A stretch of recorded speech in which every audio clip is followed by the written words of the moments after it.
अष्टावक्र गीता बार बार यह समझाती है कि संसार अपने आप में न तो बंधन है, न दुख है और न ही समस्या है। वास्तविक समस्या हमारी धारणा, मान्यता और अहंकार से जुड़ी हुई है। मन जैसा देखता है, संसार वैसा ही प्रतीत होता है। जिस व्यक्ति का मन अशांत है, उसे पूरा संसार संघर्ष और पीड़ा से भरा दिखता है। जबकि जिसका मन शांत और जागृत है, वही संसार उसे ईश्वर की लीला और शुद्ध चेतना का विस्तार लगता है। अष्टावक्र कहते हैं कि मनुष्य वस्तुओं से नहीं बंधता, बल्कि उन वस्तुओं के प्रति अपनी कल्पनाओं और आसक्तियों से बंधता है।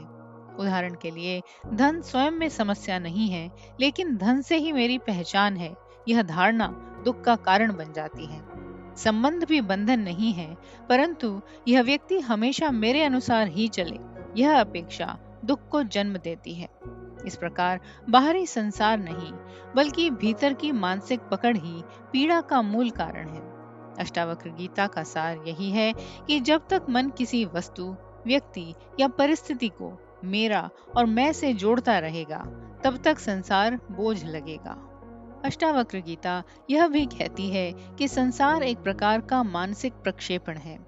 जैसे स्वप्न में दिखाई देने वाली घटनाएं जागने पर असत्य सिद्ध हो जाती हैं, वैसे ही आत्मबोध होने पर संसार की कठोरता और भय भी मिथ्या प्रतीत होने लगता है।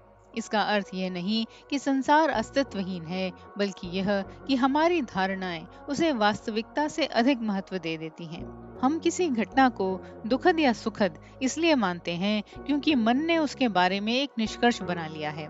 यदि वह घटना किसी दूसरे व्यक्ति के साथ घटे, तो संभव है कि वह उसे सामान्य मानकर आगे बढ़ जाए।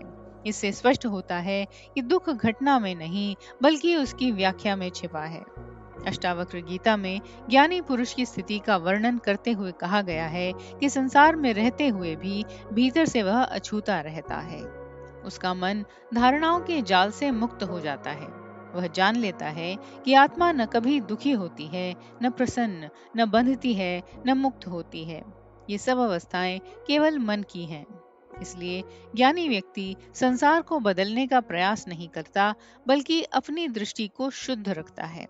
जब दृष्टि बदल जाती है, तब वही संसार जो पहले संघर्ष लगता था, अब सहज और शांत दिखाई देने लगता है। यह शिक्षा जीवन में अत्यंत व्यावहारिक भी है। अक्सर मनुष्य सोचता है कि उसकी परेशानियों का कारण लोग, परिस्थितियां या भाग्य है। लेकिन अष्टावक्र कहते हैं कि यदि भीतर की धारणा बदल जाए, तो बाहरी परिस्थितियों का प्रभाव कम हो जाता है। उदाहरण के लिए, अपमान को यदि मन अपनी पहचान पर आघात मान ले, तो पीड़ा होगी। लेकिन यदि वही मन साक्षी भाव में रहे, तो अपमान केवल कुछ शब्द बनकर रह जाएगा। इसी प्रकार असफलता को यदि अंत मान लिया जाए, तो जीवन दुखमय लगेगा। पर यदि उसे अनुभव और सीख समझा जाए, तो वही घटना विकास का माध्यम बन जाती है। अंततः अष्टावक्र गीता हमें बोध कराती है कि संसार को बदलने की अपेक्षा अपनी चेतना को समझना अधिक आवश्यक है। संसार एक दर्पण की तरह है। हमारे भीतर जैसा चलता है, बाहर वैसा ही दिखाई देता है। जब मन भय, इच्छा, तुलना और अहंकार से भरा होता है, तब संसार भी वैसा ही प्रतीत होता है। लेकिन जब मन शांत होकर आत्मा में स्थित हो जाता है, तब संसार समस्या नहीं रह जाता। वह केवल एक खेल, एक प्रवाह और एक क्षणिक दृश्य बन जाता है। यही कारण है कि अष्टावक्र गीता बार बार कहती है कि मुक्ति संसार छोड़ने से नहीं, बल्कि धारणाओं के टूटने से प्राप्त होती है। आप देख रहे हैं सुनो और सुनते ही रहो। हमारा चैनल प्राचीन ग्रंथों की गहन शिक्षाओं को सरल भाषा में आप तक पहुंचाने का एक प्रयास है।